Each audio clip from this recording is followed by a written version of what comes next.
It's day 172 of being a girl. Problematic language aside, and I do not mean this as a personal attack on you. For a while, I couldn't quite put my finger on it about what it was in your videos that just irked me for whatever reason. Hi, this is Princess Ariel. I saw this video and I wanted to stitch it, but I didn't really know how. So I started my transition back in 1999 in Florida, in Orlando, Florida, at Disney World.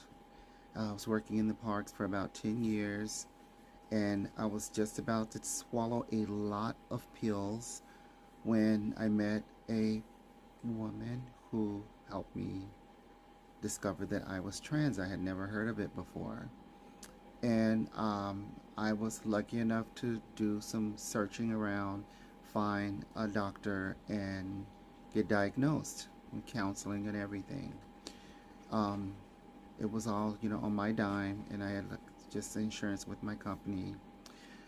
One of my friends that I confided in, a gay friend, went back and told my boss before I was ready to let them know that I was in transition, that this was going on. And of course, she got involved and ultimately started to harass me and basically took all of my seniority away, and I ended up running off the job, to make a long story short.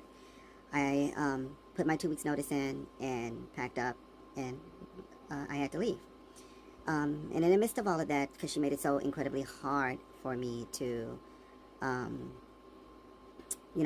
pay my bills, I lost my house. Like, I had a mortgage, I had a car payment, I had a Jeep. And I knew I was going to lose everything once she started snatching all of my shifts away and telling me I can only use one bathroom. So any location that I worked at, oh, you can't no longer work there because we can't accommodate you with a bathroom. And so it was very frustrating. I ended up leaving in 2001, around September 11th, and when the towers fell, I was on the road. And just listening to you guys, it just really put things into perspective for me, because my journey was so personal. It had nothing to do with anybody else. There was no trans girls to hold my hand and help me figure things out. I had to do it all on my own. There was no iconic person around. There was no internet. There was none of the stuff that we have modern day technology now, where people could just join hands and say, oh, you're the representative for me and all this, that, and other. No, this is not how things panned out for me. I had known from a very young age that I was different. I just didn't know the language. There was no one in my community where I grew up to tell me what trans was. I didn't even know what gay was. And I was in one of those little closed off black communities that was very religious and very country and very poor and all of that. And when I look at you guys just kind of like just sliding each other like that, it's like your journey is your personal journey. It doesn't really have anything to do with anybody else, and you're not the face of anything. You're living your life the way you see fit, and the way that you see yourself, how you see yourself, your dysphoria and your own personal journey. You're not linked to anybody else. And I don't care who it is out there, all these people that are celebrities now that are trans, I'm happy for them, and then that their faces out there and they can tell their stories. But at the end of the day, their story isn't my story. I mean, you have, what they call pretty privilege. So if somebody was going to get mad at you, they could easily say, well, you have pretty privilege. You might not have the insurance, but you look passable. You look more pretty than me. You're, somebody like me, which, people would say, oh, well, she's ugly, she's dark, she's fat, she's this, that, and other.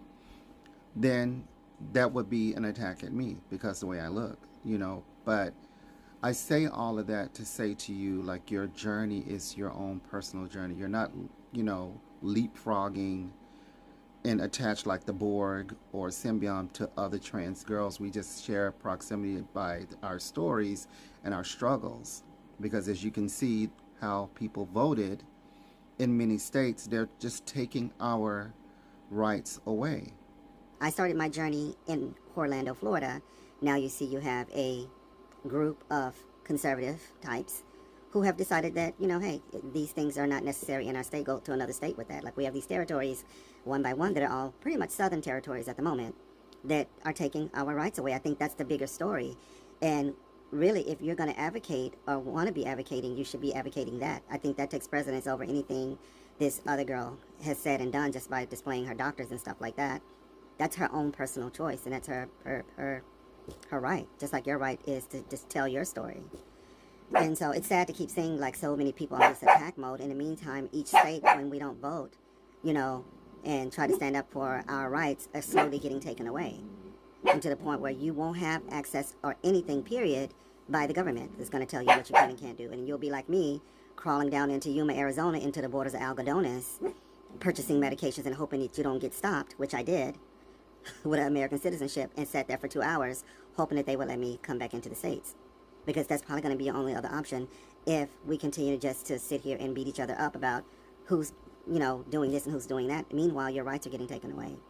And I just want to remind you guys that at the end of the day, you know, your journey is your own personal journey. And keep in mind that if you don't stop with all this nonsense stuff, your rights are really going to get taken away from you, because it's already happening. I mean, the very place where I started my transition has already put the kibosh on, you know, transgender youth and, you know, transitioning. And they're not going to stop with that. Like, they're going to come for, you know, gay rights and everything else. I mean, this is really, really sad. We're going backwards instead of going forward. So I'm Princess Ariel. Thank you for listening, and I hope and pray for you that you get all that you deserve in life, and that, you know, these girls out here stop with the nonsense and focus on the real issues, because it might not be in your state right now, but it's coming. Trust and believe. Next year is going to be really interesting to see what happens in the next 2 years, because it looks like all of our rights are getting slowly snatched away, and you're going to have an exit plan of some sort, or what you're going to do to continue your, you know, your own personal medical journey. Because at the end of the day, that's all it is a personal medical journey. It doesn't really have a whole lot to do with, you know, I don't know, the fanfare and all the popularity and all that, because I don't know what that is. But when you're in survival mode and you need your medical insurance to take care of your own personal health journey in your transition, that's exactly what it is, and doesn't have anything to do with anybody else, other than the fact that if you don't vote the right way and encourage people around you to vote the right way, your rights can and will get taken away from you. So I'm praying for all of us. So I hope that this message gets to you guys, and that, you know, you open your eyes before it's too late. Bye.